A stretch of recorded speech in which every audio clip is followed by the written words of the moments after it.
Hello, welcome to Unicorn Princess Tarot. So, ito yung ating collective reading. Collective, wala tayong specific zodiac sign. Ang importante yung reading. Kung makarelate ka, makaresonate ka, maaaring ang reading na ito ay para sa'yo. Pero kung hindi ka naman pinipilit, okay lang yon. May mga next readings pa naman tayo. And yan. Hopefully makarelate ka ha. And please do like and comment down below. Subscribe na rin, guys. Let's start your reading. This is for collectives. Kapalaran sa pag-ibig. By the way, nakakamoy ako ng parang bagong ligo. This could be a reading. For collectives. For collectives, please. Okay, for collectives. Meron ka ditong summer, winter. Wow, that's two different season, no? The summer and the winter actually magkaiba, magkasalungat. Okay, so and you do have here the sun. Okay, the sun, animal guardian and the oracle is here. Yan. So nakikita natin dito that you are could be dealing with your soulmate. I can see yin and yang energy, twin flame energy, soulmate energy. Magkaiba talaga kayo ng person ito eh. I feel like your person is waiting for something sa'yo. Like parang naghihintay siya ng balita or information or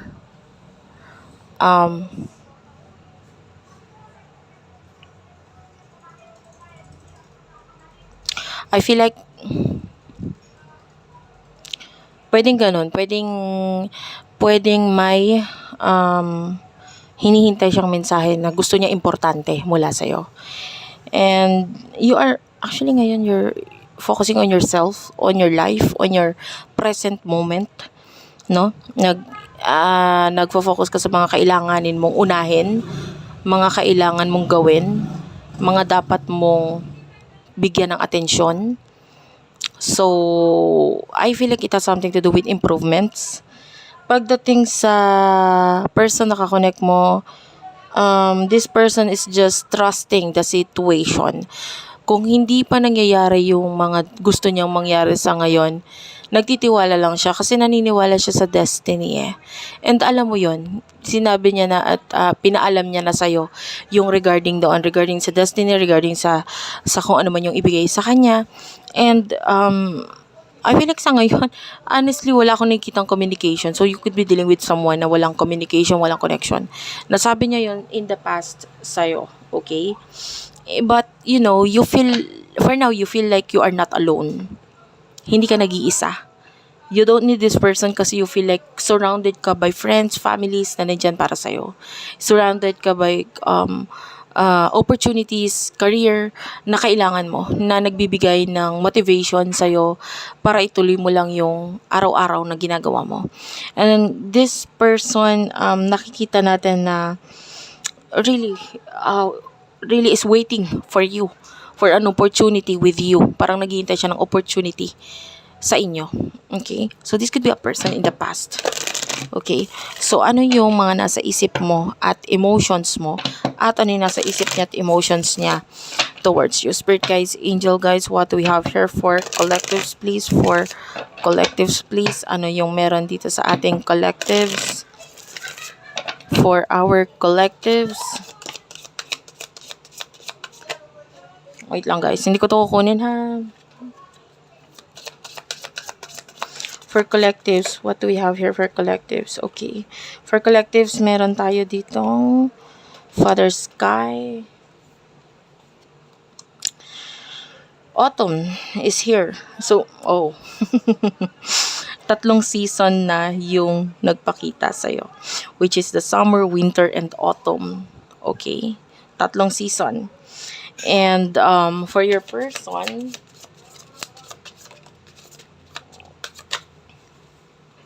hindi ko ito kukunin ha.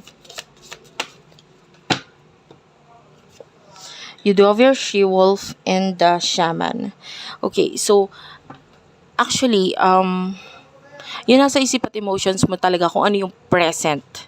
'Di ba? Kung ano yung present na nangyayari. Maybe whatever happened in the past is in the past already. Kumbaga, kung ano yung mga mawawala sa'yo, sige na, wala na lang sila, bahala sila sa buhay nila. Whether it's a friend, work, career, na parang mawawala sa'yo. Kung hindi para sa akin, sige, hindi para sa akin. Maybe this person is once na dumating sa buhay mo, but then, nawala na siya, so, baliwala na sa'yo, bahala na siya sa buhay niya, parang ganun. That's your energy. And with the Father Sky, you're just trusting the unknown, which is maybe your spirit guides, your angel guides, or maybe kung ano sabihin sa'yo, or kung ano ibigay sa'yo ng Panginoon, okay, ng universe, okay, whatever you believed in, kung ano ibigay sa'yo, maybe nandun na lang, kasi kung ano yung mga mawawala, nawala yan for a reason. And I really do like your energy kasi you are really focusing on your present moment, and nandun nga, wala kang pakialam, wala kang pakialam. Okay? Mawala na mga mawala. As long na buhay pa ako, sige lang, tuloy lang ang laban ng buhay. That's your energy. And then also at the bottom of the deck, you do have your Hunter. I feel like meron kang mga bagay na gusto. So, yun na lang yung focus mo. Kung gusto mo tong bagay na to, gagawa ka ng paraan para makuha mo ito. I feel like it has something to do with financial needs or mga personal needs, mga kailangan mo talaga, mga, clothing, or maybe career, stability, parang ganyan. Kung yung mga pangunahing pangangailangan mo, nandito yung focus mo.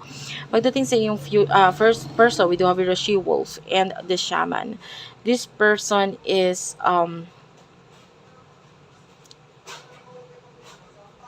meron siya mga inilalabas ngayon sa sarili niya na hindi niya dapat ilabas. I feel like these are like secrets na I want to know more about your person. Broken Arrow, okay. Stargazer and the Protection Guardian.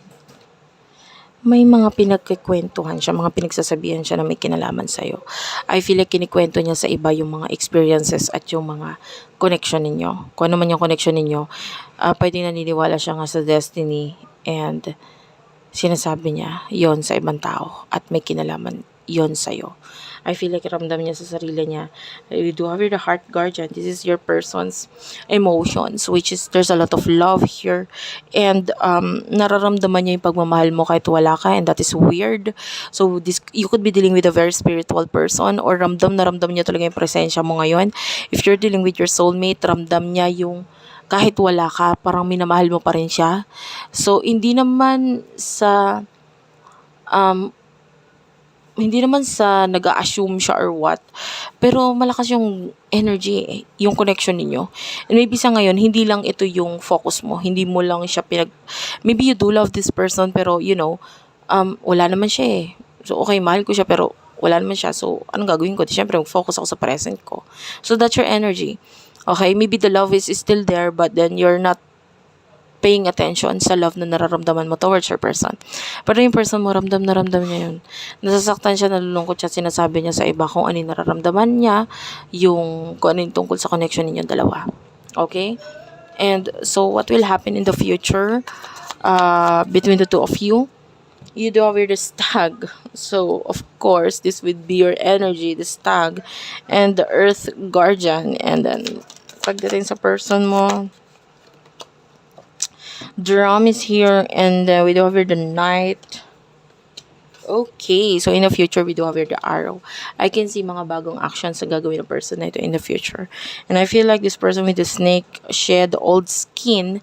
So, I don't know, the energy is that parang pasugod yung person mo sa'yo. So, pwedeng gumawa siya ng movement na may pasugod regarding sa'yo. We do have the drum. So, medyo magiging loud or maingay yung person na ito sa kung ano man yung talagang gusto niyang sabihin or ipaalam sa'yo or gusto niyang gawin. So, kung gusto niyang magkaroon ng beginning sa inyo, gagawa siya ng action because he or she feels like kailangan niya gawin yon. And I can see honesty with your person. So, in the future, this person will be brave enough to tell you the truth. Yan. And ikaw, with the Stag, I can see you not paying much attention sa person mo. So, pwedeng gumawa siya ng action, mag-message siya sa'yo, mag-email siya, tumawag siya. Pero yung energy mo is that parang wala kang pakialam. Pwedeng sabihin niya yung totoo, or magparamdam ng something na totoo sa emotions niya. So, magpahapyaw-hapyaw or hindi naman literal na sasabihin niya sa'yo yung emotions niya, but rather ipaparamdam niya paunti-unti. But then, with the Earth Guardian, you are stay rooted and guarded and grounded. So, nakukuha natin yung energy mo na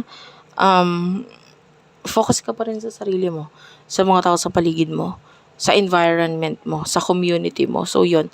Wala ka pakialam sa love, honestly. Because, mas sarili mo yung binibigyan mo ng attention dito. Okay? So, that's it for now. Thank you for watching. I love you all and bye-bye.